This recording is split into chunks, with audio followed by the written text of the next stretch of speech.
Gumading Peksi Kondur. Cerpen Sani B. Kuncoro. Narator Astuti Parengkuh.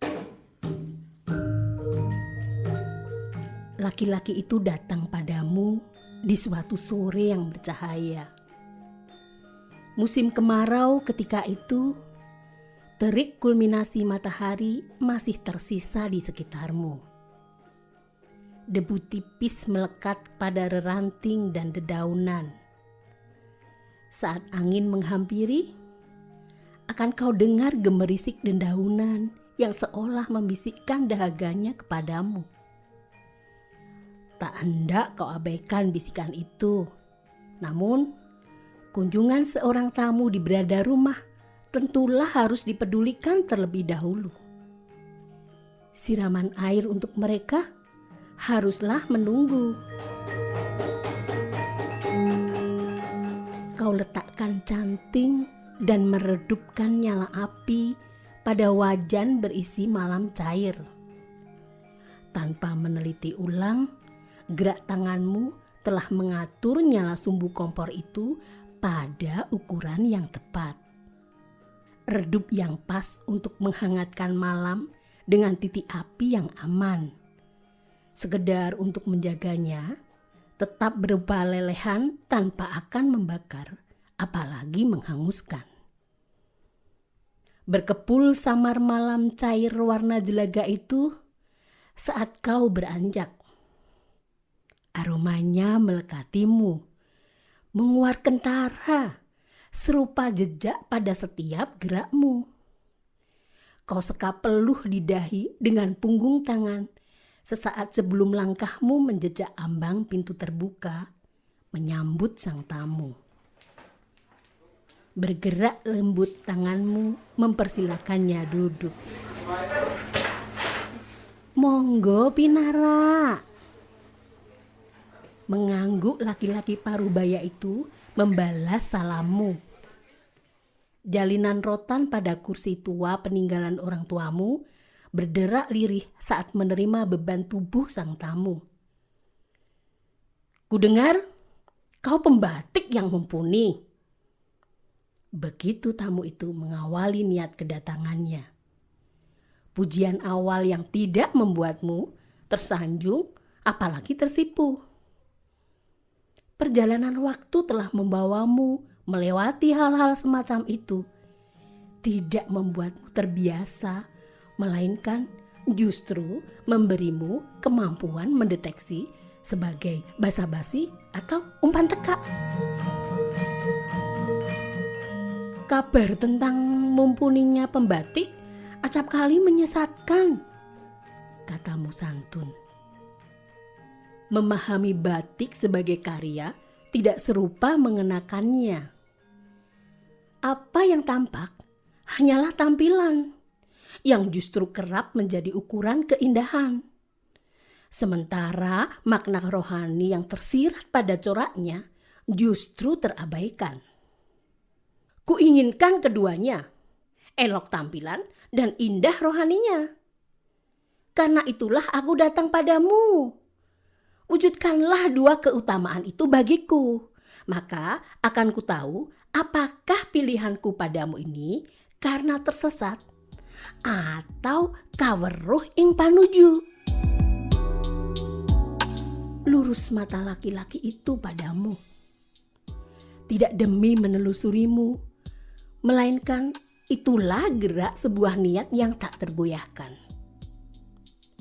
Seketika kau tahu bahwa kau telah terpilih untuk mewujudkan sesuatu. Seringkali langkah awal tetamu baru adalah langkah yang gamang. Beberapa di antaranya berbalik langkah membawa niat yang urung. Sebagian yang lain teryakinkan oleh wastra yang tersimpan di alamarimu. Kali ini kau dapati pilihan yang tak goyah kepadamu. Namun bukan rasa kemenangan yang mengendap di dalammu, melainkan beban yang samar. Akankah ternyatakan nanti bahwa reputasi mumpunimu bukan kabar angin belaka. Bukan hal mudah mewujudkan keinginan. Tidak selalu tepat melakukan penafsiran dari hasrat tersirat. Perbedaan rasa keindahan selalu bisa terjadi. Ada yang bersimpang jalan untuk kemudian saling menghindar tanpa beban satu sama lain. Beberapa di antaranya memilih untuk menjadikan rasa keindahan pribadi sebagai sesuatu yang sama mutlaknya bagi orang lain. Kini, akankah karya wastramu sanggup menafsir dan memenuhi hasrat keindahan laki-laki itu dengan jitu?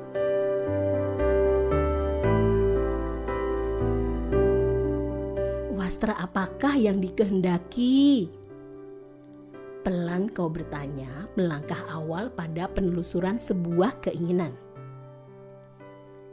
Diperlukan kehati-hatian mengungkap pertanyaan demi menjadikannya tidak sebagai penyelidikan yang nyinyir.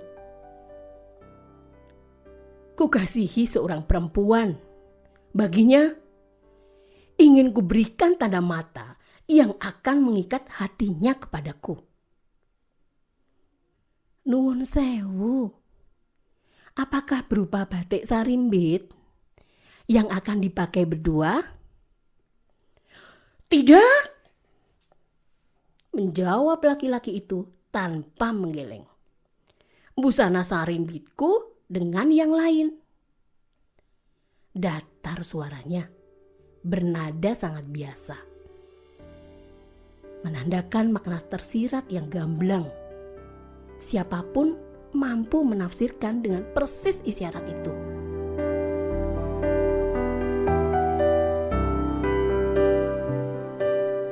Kuinginkan sutera terbaik, berkualitas utama dengan serat terlembut yang pernah ada.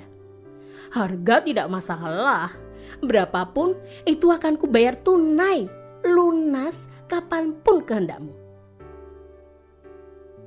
Maka wujudkanlah dengan sempurna wastra tanda mata itu. Temukanlah corak batik nan elok serta bermakna rohani terindah yang niscaya sanggup mengikat hati kekasih kepadaku tanpa hendak berpaling. Demikianlah laki-laki itu menitipkan hasrat pemujaannya kepadamu. Diakhirinya kunjungan sembari menaruh harapan seutuh bulan purbani kepadamu untuk mewujudkannya. Kau bergeming dalam duduk, tampak tenang serupa permukaan dataran air. Sementara di dalammu ada yang melepuh diam-diam. Itulah hatimu. Sebentuk hati yang lembut, yang seharusnya terjaga, justru diguyur air mendidih pada saat suatu ketika. Didih air itu mengenangimu, melepuhkan hingga serabut saraf tersembunyi di benakmu. Terjaga utuh dalam ingatanmu yang satu itu.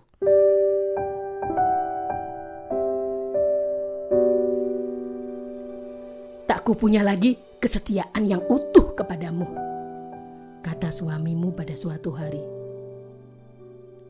Ada padaku seorang perempuan lain yang kepadanya lah hendaknya kau berbagi hati dan keberadaanku. Mendidih darahmu seketika. Meluap didihan itu mengguyur hatimu lengkap dengan uap panas yang melepuhkan. Tanda aku berbagi. Begitu katamu dengan nada lurus seturut keteguhan hatimu. Kalau begitu, aku akan menceraikanmu. Gumam suamimu serupa ancaman. Kuterima talakmu. Kau mengangguk tanpa rasa gentar. Benar, kau tak gentar.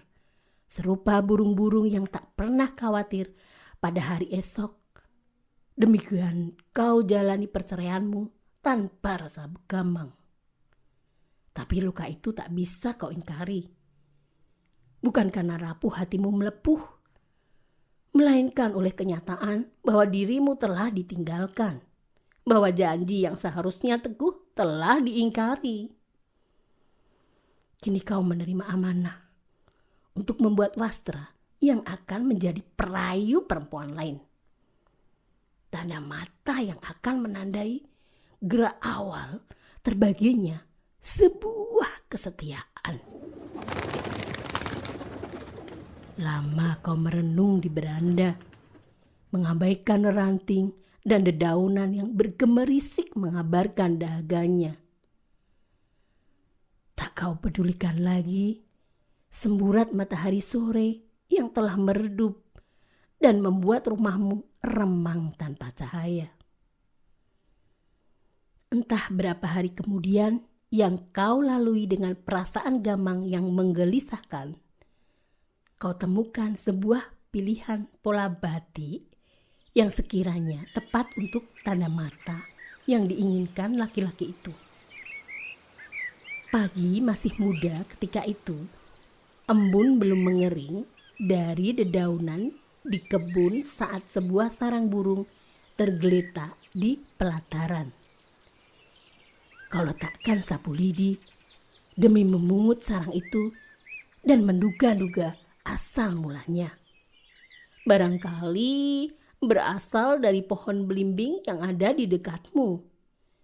Sarang dari jalinan ranting dan daun kering itu kosong. Tak ada telur sebutir pun tertinggal. Sarang yang telah ditinggalkan. Kau tak hendak membuang sarang itu. Kau membersihkannya dari debu dan sampah yang tak perlu. Meletakkannya pada sebuah dahan dengan beberapa tangkai bulir padi.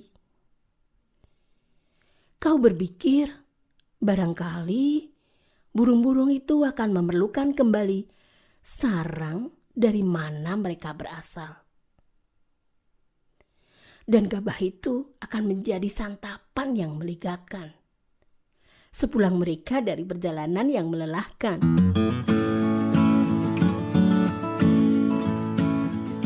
Demikianlah sarang burung itu mengilhami sebuah corak batik. Teguh pilihanmu tanpa gamang meski setitik cecek. Adalah pola buketan untuk mewujudkan rancanganmu.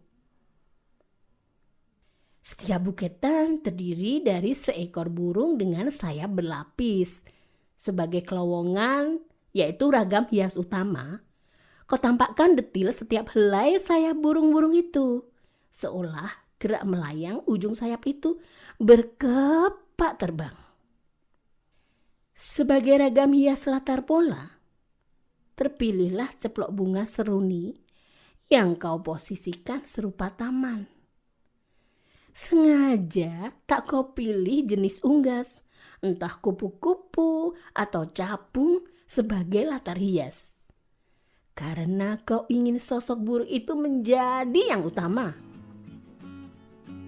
Kau tatap pola buketan itu dalam satu jajaran, seolah burung-burung itu berbaris menuju pada satu arah.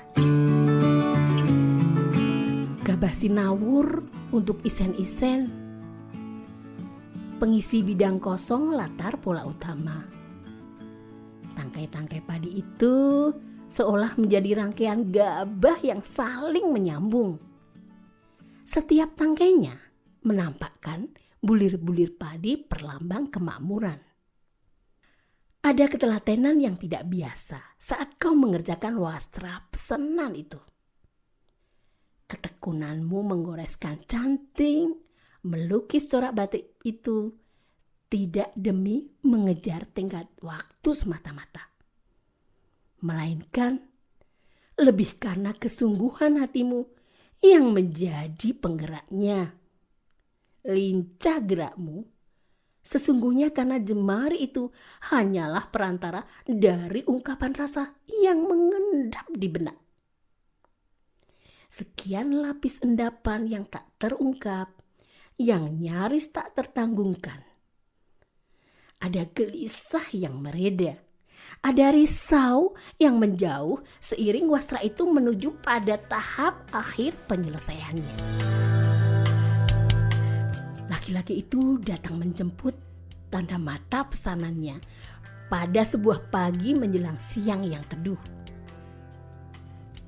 Pagar bambu yang membatasi kebunmu dengan jalan kampung berderak pelan saat bergerak terbuka menandakan kedatangannya.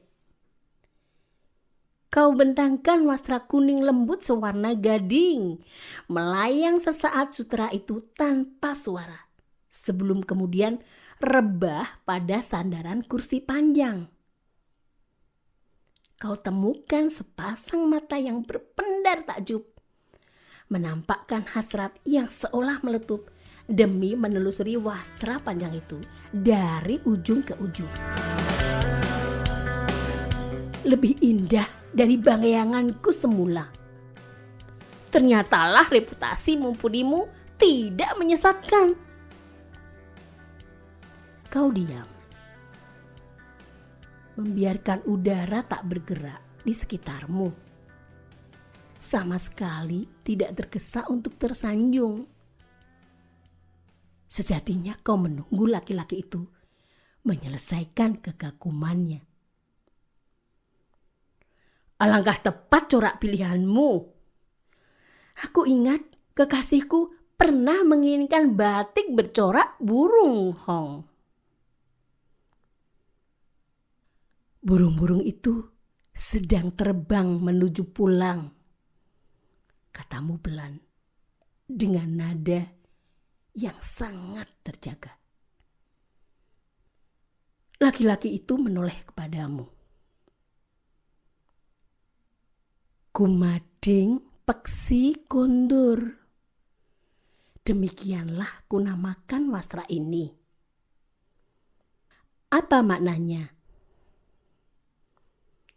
Burung-burung yang terbang menuju pulang pada sarangnya.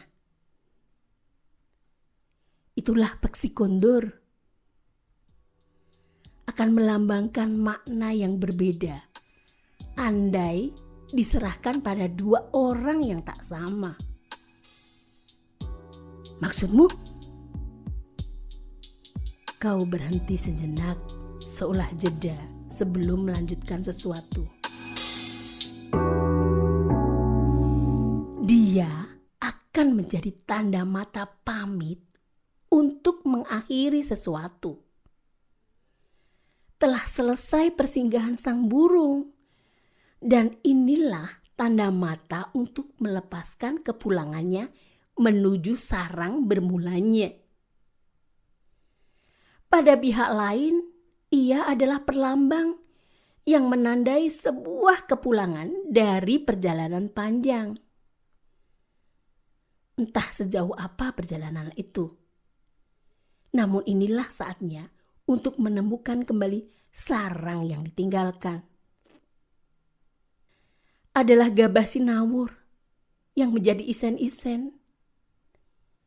Itulah tebaran biji padi di masa awal musim tanam, menandakan bermulanya sebuah musim baru.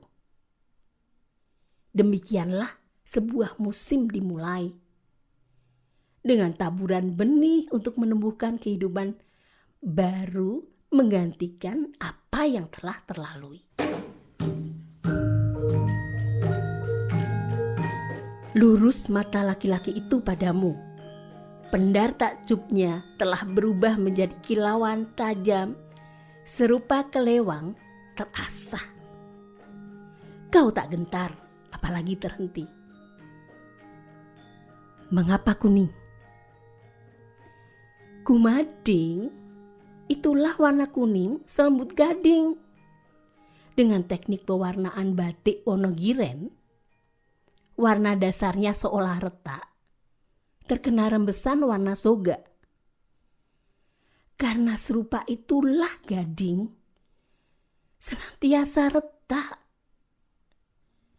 Demikian juga kehidupan, terutama kasih sayang, selalu tak sempurna. Namun selama tak patah, yang retak itu tetaplah berharga. Kau berhenti kemudian, lalu menunggu. Tak ada debaran yang tak normal di dalammu, melainkan ketenangan yang teguh, seteguh pilihan-pilihanmu sejauh ini. Di hadapanmu laki-laki itu bergeming dalam hening yang panjang. Entah sedang menjalani masa suwung, demi menelusuri ulang jejak terlalui untuk menemukan jalan kembali. Ataukah tak hendak beralih dari lorong-lorong labirin yang setiap lekuk kelokannya menjanjikan adrenalin nan menggairahkan? Kau tak hendak bertanya.